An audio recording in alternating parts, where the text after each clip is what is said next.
நேயர்களே, இன்னைக்கு நீங்க பார்க்க போறது கிராமத்து சமையல்ல ஆலுவள்ளி கிழங்கு பொரியல்.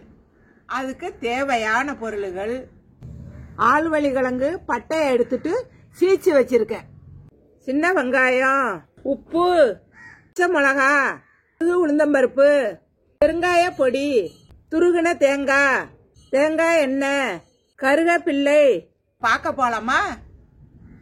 சட்டியா அடுப்புல வச்சுட்ட, அடுப்பை பற்ற வைக்கிறேன். இது தேங்காய் எண்ணெய் ஊத்துறேன். ஒரு 25 கிராம் எண்ணெய் ஊத்தினா போதும். எண்ணெய் காயட்டும்.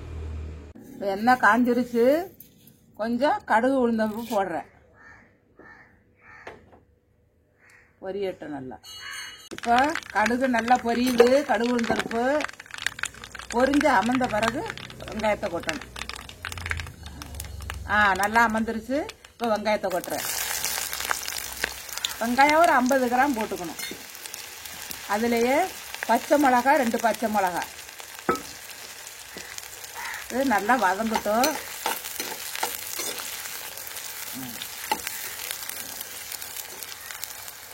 இதில் கொஞ்சம் இது கருவேப்பிலை போடுறேன்.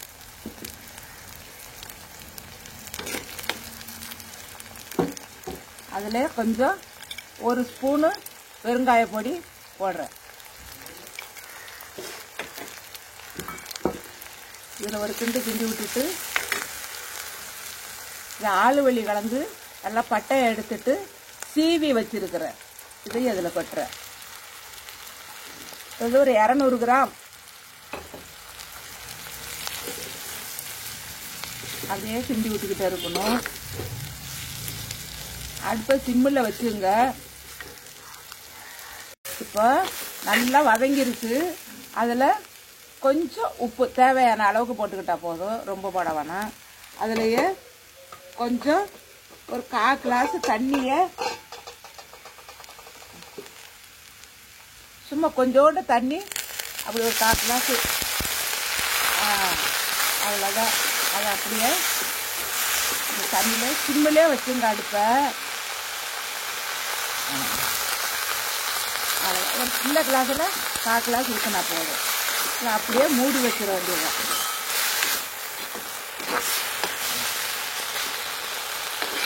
செத்த ஒரு 2 நிமிஷம் மூடி வச்சிருங்க.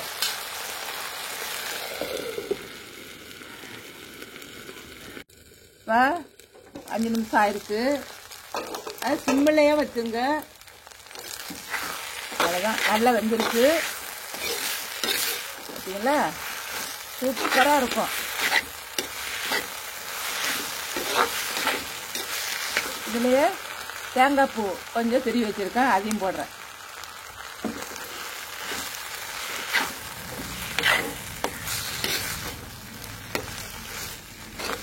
நல்லா தேங்காய் ஊற்றுறதுனால கம்ம வாசமாக நல்லா இருக்கும். சாப்பிடவும் நல்லா டேஸ்டாக இருக்கும்.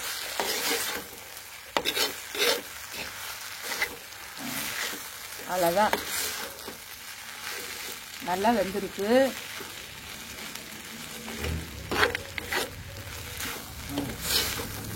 அதெல்லாம் அடுப்பை ஆஃப் பண்ணிடுங்க.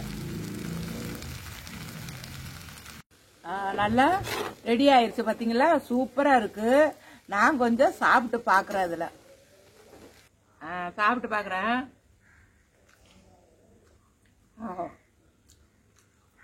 அருமையாக இருக்கு. என்ன டேஸ்டாக இருக்கு. நீங்கள் செஞ்சு சாப்பிட்டு பாருங்க. அப்புறமா நீங்களே சொல்லுவாங்க.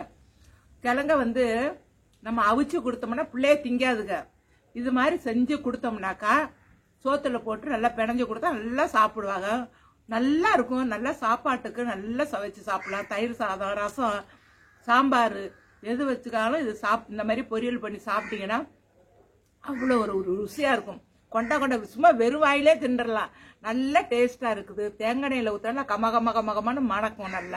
நல்லா இருக்கும். நல்லா டேஸ்டாக இருக்குது. இது மாதிரி நீங்கள் செஞ்சு சாப்பிட்டு பாருங்கள். இன்னைக்கு நீங்கள் பார்த்தது கிராமத்து சமையல்ல ஆலுவள்ளி கிழங்கு பொரியல் எப்படின்னு சொல்லி காமிச்சிருக்கேன். இதே மாதிரி அடுத்த ஒரு டிஃப்ரெண்டான சமையலோட உங்களை அனைவரையும் சந்திக்கிறேன். இந்த வீடியோ பிடிச்சிருந்தா லைக் பண்ணுங்க, கமெண்ட் பண்ணுங்க, ஷேர் பண்ணுங்க, மறக்காம சப்ஸ்கிரைப் பண்ணுங்க. நன்றி, வணக்கம்.